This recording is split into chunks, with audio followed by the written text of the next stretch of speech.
So we finally have a much clearer idea of where the Galaxy S27 Pro sits compared to the S27 Ultra. And honestly, Samsung is basically following Apple's playbook here, because the S27 Pro is shaping up to be a smaller Ultra in almost every way. But there's one detail that could completely change how good this phone actually is. Let's talk about it. What's up guys, Sal here. So Samsung is adding a brand new phone to the S27 lineup called the S27 Pro.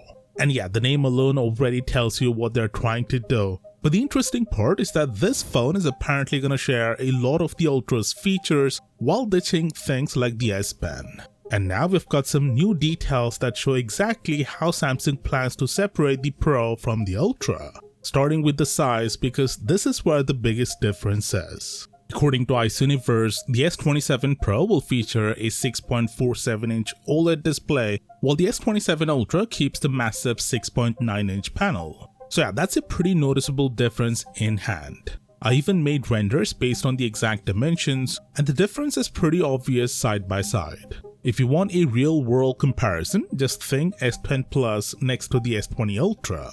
That's basically the same type of difference we're looking at here. So essentially, the S27 Pro is for people who want ultra-level features in a compact form factor. The S27 Pro will also get Samsung's privacy display tech from the Ultra, so now two models in the lineup will come with that feature. Interestingly, Korean sources also claim Samsung may skip any major display upgrades this year because of cost concerns. But honestly, after the S26 Ultra already introduced upgrades like the M14 panel and the privacy display, I don't think anyone was expecting another huge leap anyway. Now onto the cameras, because this is where things get a bit messy. The S27 Pro is reportedly getting a triple camera setup with the same new 200 megapixel main sensor and the same new 50 megapixel ultra-wide sensor found on the S27 Ultra. So far so good, but then comes the telephoto camera. Remember, the S27 Ultra is rumored to completely drop the dedicated 3x telephoto and rely mostly on the 5x zoom camera instead. So naturally, the big question is, does the S27 Pro also get that same 5x telephoto? Right now, it doesn't look like it.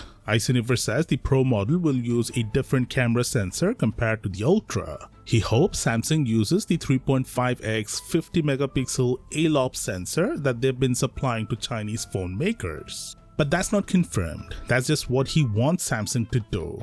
And honestly, knowing Samsung, I wouldn't get my hopes up too much here. I genuinely wouldn't be surprised if they recycle the same tiny 3x 10 megapixel telephoto camera that they've been using since the Stone Age. So for now, the zoom camera on the S27 Pro is still a complete mystery. But overall, Samsung's strategy here is pretty obvious. Two regular models, two Pro models, and the main difference between the Pro phones is mostly the size. Basically the same thing Apple does with the iPhone lineup.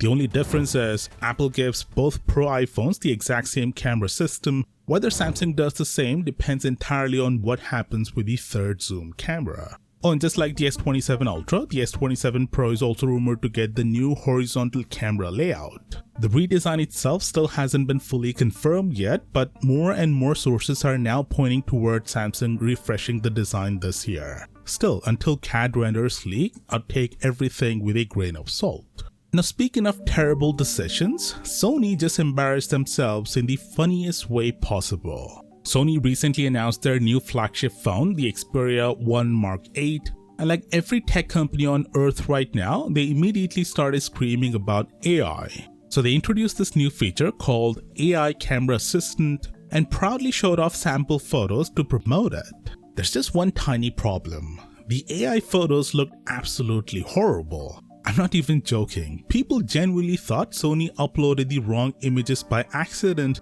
because the enhanced photos look like some cheap Instagram filter from 2014. Blown highlights, weird skin tones, flat contrast. Somehow the original image looked dramatically more professional than the AI version. Even my cat could tell those photos looked awful. And honestly, Sony isn't alone here. Google also showed off their new camera feature called Smart Enhance recently, and it has the exact same issue.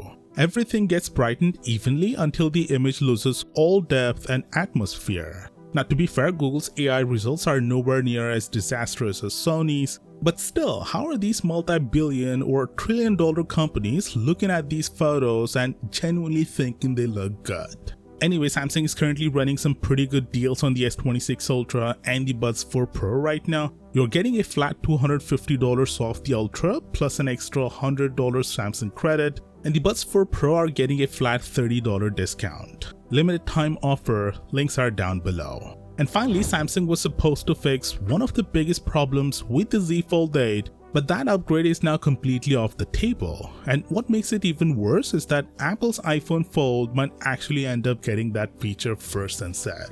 Full breakdown is on the screen right now, and I'll see you there.